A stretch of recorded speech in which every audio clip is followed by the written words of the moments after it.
Combien de repas triches par semaine as-tu le droit de faire? Combien de cheat meals aussi, autrement appelé, as-tu le droit de prendre chaque semaine tout en ayant des résultats? Donc c'est des questions que je reçois chaque semaine, on m'envoie des mails chaque semaine par rapport à ça. Donc il m'a semblé important de te faire cette vidéo.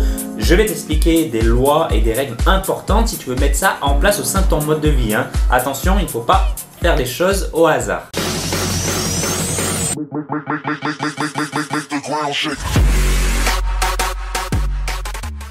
Donc avant de t'expliquer tout ça en détail, si tu n'es toujours pas membre de la communauté Formatétique, je t'invite à t'abonner à ma chaîne. Et puis si tu fais partie des hommes qui veulent perdre du gras autour du ventre et qui veulent gagner un peu plus en confiance, un peu plus en assurance, eh ben, je t'ai préparé un petit cadeau où je t'apprends les meilleures stratégies pour diminuer ton pourcentage de masse grasse que tu pourras retrouver librement et gratuitement dans la description ou dans le i en haut de la vidéo. Alors pour qui est destiné le repas triche? Alors ce n'est pas pour tout le monde, je vais t'expliquer, je vais te donner un exemple. Imaginons que tu fasses partie des hommes qui ont entre 5 et 10 kg à perdre et que tu démarres ta sèche, tu démarres ta perte de poids. Là pour toi, les repas triches ne seront pas forcément nécessaires puisque toi déjà l'objectif pour commencer ce sera déjà de rééquilibrer ton alimentation en priorité. Ensuite, de diminuer légèrement ta quantité de glucides, comme je l'explique dans mes autres vidéos.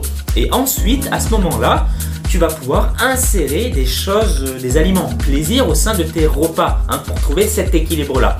Donc, quand tu débutes, t'as pas cette frustration là qui va te dire bon j'attends mon cheat meal, j'en ai besoin pour relancer mon métabolisme. Non, t'en as pas besoin. Donc pour toi quand tu débutes, oublie ça, c'est pas forcément nécessaire. Par contre le cheat meal, les repas triches sont destinés aux personnes qui sont plutôt en fin d'objectif, en fin de sèche, qui arrivent pratiquement à leur objectif et ils ont besoin de donner un petit coup de boost. Et ça fait peut-être déjà quelques semaines voire quelques mois qu'ils ont commencé, donc cela commence à être difficile. Et l'avantage de faire ça, il y en a deux principalement. C'est d'un point de vue physiologique, ça va t'apporter un peu plus d'énergie pour les jours suivants. Tu vas refaire le plein de ton stock de glycogène. Donc qu'est-ce que c'est le glycogène? En gros, quand tu manges des glucides, ça se transforme dans ton sang en glucose et c'est stocké sous forme de glycogène dans tes muscles et dans ton foie. Voilà, donc là c'était pour la petite partie scientifique. Puis en plus, ça aura également un impact important au niveau psychologique. Tu sais que tu as un repas qui t'attend. Souvent c'est considéré comme un repas plaisir, mais souvent on appelle ça aussi les repas récompenses. Tu récompenses tous les efforts que tu as fait sur ta diète et ton entraînement durant la semaine. Donc voilà les deux impacts positifs d'un cheat meal. Par exemple moi quand j'ai débuté, que je voulais atteindre les 8% de masse grasse, c'est que j'étais à 10%. Donc 10% c'est déjà un certain niveau. Forcément que là les cheat meals, les repas triches vont avoir leur importance. Si j'aurais commencé le repas triche à 15%, ça n'aurait pas été autant bénéfique à 10%. Et ça m'a permis ensuite de tenir jusqu'aux 8%. 8% ce n'est pas des choses naturelles, c'est difficile. C'était pour mes shootings photos à l'époque parce que j'avais un petit peu la pression. Donc j'avais des choses déjà à prouver pour moi-même d'arriver à ce niveau-là et puis pour les gens dans le monde de la photo également. Je vais te donner un exemple pour que tu comprennes parfaitement en quoi consiste cette loi. C'est très simple, tu vas voir. Donc imaginons que tu manges 4 fois par jour. Cela fait un repas le matin, le petit déjeuner, un repas à midi, une collation à 4 heures, important, ne l'oublie pas celle-là, et puis le soir, et donc ça fait 3 repas plus une collation. En gros 4 repas. Si tu fais ça une fois par jour sur 7 jours, ça fait en gros 28 repas, collation compris. La loi des 10%, en fait, ça représente 10% de liberté que tu peux t'octroyer au sein de ta semaine. C'est-à-dire 10% de repas que tu peux manger librement. Donc combien de repas ça fait exactement? Sur 28 repas, ça fait à peu près une moyenne de 3 repas collation que tu peux, où tu as un peu plus de liberté, où tu es libre de manger ce que tu veux. Donc ça, c'est la loi des 10%. Mais autour de ça, si tu veux avoir un maximum de résultats, il y a forcément des petites règles à respecter aussi. Donc 3 principalement, je vais te les donner dans un instant. La première règle, on va dire très importante, tu dois planifier tes repas à l'avance. Moi, ce que je te conseille, ce qui est le plus pratique, c'est de t'octroyer des repas plaisir plutôt les week-ends. Les week-ends, c'est là où on a des repas de famille, ta femme peut-être t'a préparé un bon petit repas parce que tu as sûrement une femme qui est très très sympathique. Donc c'est quand même mieux de placer ces repas triches le week-end.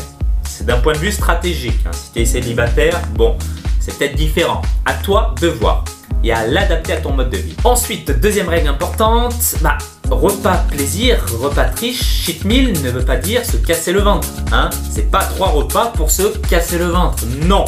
Sinon là, tu risques de stagner et les cheat meals, les bénéfices que peuvent t'apporter les repas triches vont se retourner contre toi. Donc, gère quand même les quantités que tu manges. Ensuite, troisième règle, peut-être même la plus importante encore, ça rejoint un petit peu la deuxième règle, c'est de limiter le junk food. Hein. Tout ce qui est McDonald's, Quick, KFC, etc. Il faut le limiter, hein. Ça ne fait pas partie forcément des repas libres. Hein. Imaginons que je te dis 3 repas libres et que tu manges 3 fois à McDo. Déjà tu vas stagner et peut-être que tu risques de prendre du poids encore. Hein. Donc limite au maximum les junk food ou remplace un repas par exemple à McDo si tu en as envie, je sais pas, tu fais comme tu veux, même si je te conseille de le limiter, mais remplace un repas junk food par les 3 repas. Donc c'est-à-dire que durant la semaine, au lieu d'avoir 3 repas plaisir où tu augmentes les quantités, où tu prends 2-3 petits trucs, 2-3 petits aliments qui te font plaisir, mais là tu pourras t'octroyer un seul repas, mais un repas McDo. Donc voilà, on arrive à la fin de cette vidéo. Donc tu as en main la loi des 10% à appliquer. Hein. Donc ça fait 3 repas si tu manges 4 fois dans la journée, plus tes 3 règles qui vont en parallèle de cette loi pour vraiment te faire un peu plus plaisir durant la semaine. Et encore une fois, n'oublie pas que les cheat meals, les repas triches, je te les recommande. Il n'y a pas de loi universelle, encore une fois, c'est du bon sens.